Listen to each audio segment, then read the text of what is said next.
My guest this evening, thank you all very much, Dr. Narendra Dayal, spokesperson of the BJP.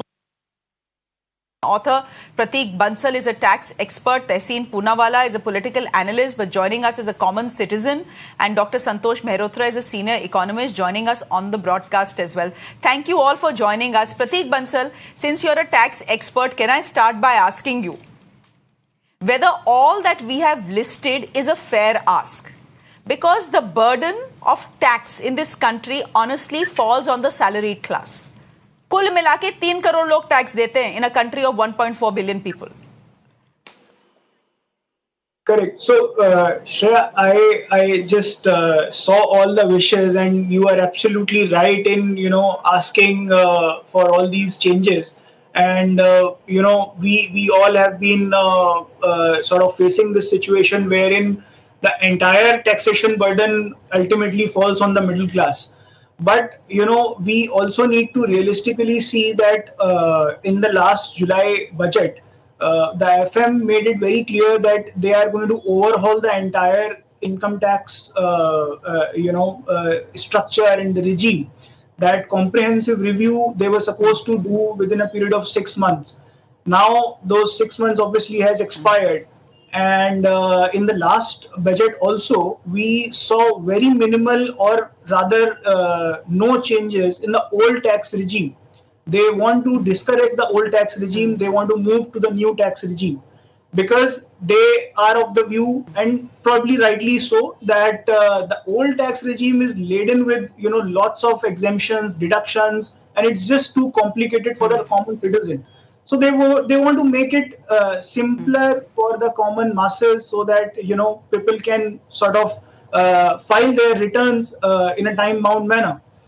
Now, given that the government is promoting the new tax regime, there is very limited window wherein you can make the changes so as to pass on this benefit to the common public. There are only 3 things which you can realistically do in the new tax regime. One is that you have to sort of rejig the tax brackets, which we saw that right now the basic exemption which is there is at 3 lakhs and the highest is 15 lakhs. So that is something which they need to work upon.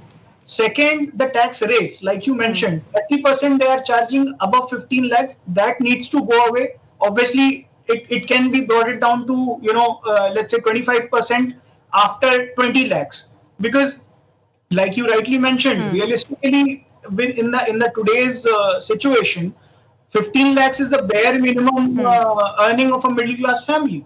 So you cannot treat that 15 lakh person with a 75 lakhs person at par, right? So the third thing which you can obviously do, and which the government, I would expect the government to look at, is that at least they should introduce basic reasonable exemptions into the new tax regime. Because, for example, your health insurance, your housing loan, these are some things which are directly related to common masses. So I think these kind of basic exemption or deductions they should definitely bring into the new tax regime. Obviously, with the clear yeah.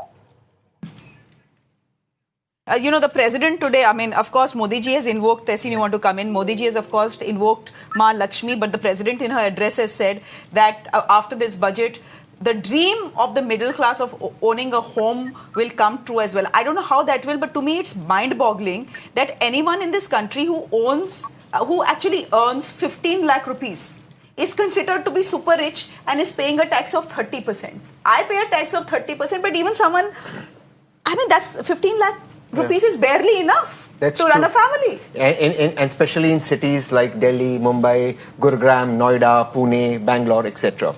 So, Shreya, thank you for having me on the show. And you're right. And the middle class, people like us, are one hospitalization away from bankruptcy. Correct. One hospitalization. Absolutely and you're correct. completely bankrupt. What we need to do is very simple. Let's not complicate it. The tax rates need to come down. Get more people in the tax net. As you said, 3 crore Indians pay direct tax.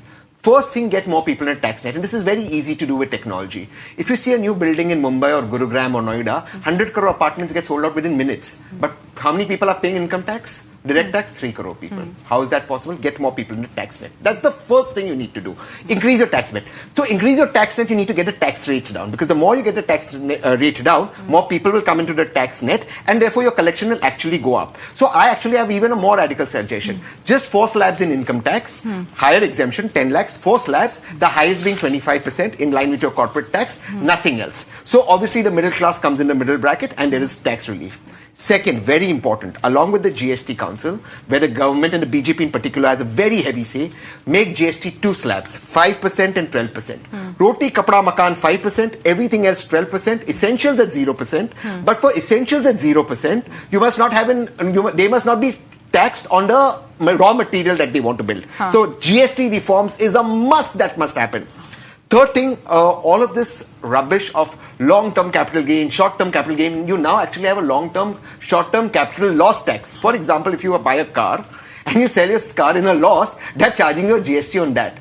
All of this must go. After Shreya pays her taxes or Tehseen pays his taxes, what they do with their money is their problem. So this tax terrorism that's going on in our country, this GST extortion must stop. You'll be surprised to know, Shreya. You know what is India the highest exporter of? India is the highest exporter of millionaire in dollar terms outside our country. This is a severe brain drain and a severe drain of resources. This must immediately stop. The only way to do that is by now telling the middle class that you are important. We are the ones who built this country. And the fourth thing that nobody is talking about is your tax reforms won't come in without the Web 3.0 tax reform. So Web 3.0 is going to take your finance and your taxation ahead. We don't have a policy for AI fintech. We don't have a policy for blockchain. We don't have a even today we don't know, and the tax expert doesn't know whether crypto is legal or illegal. We don't have a policy. Unless you don't get an AI fintech and a policies for that, we are going to lose out to the rest of the world. We've seen China, we've seen the US, Europe. We are going to lose out. That is your must, and that must come in immediately. And by that I don't mean bots. I mean actual tax reforms and actual fintech-based policies that will enable Indians to democratize finance and to actually strike gold in the world market.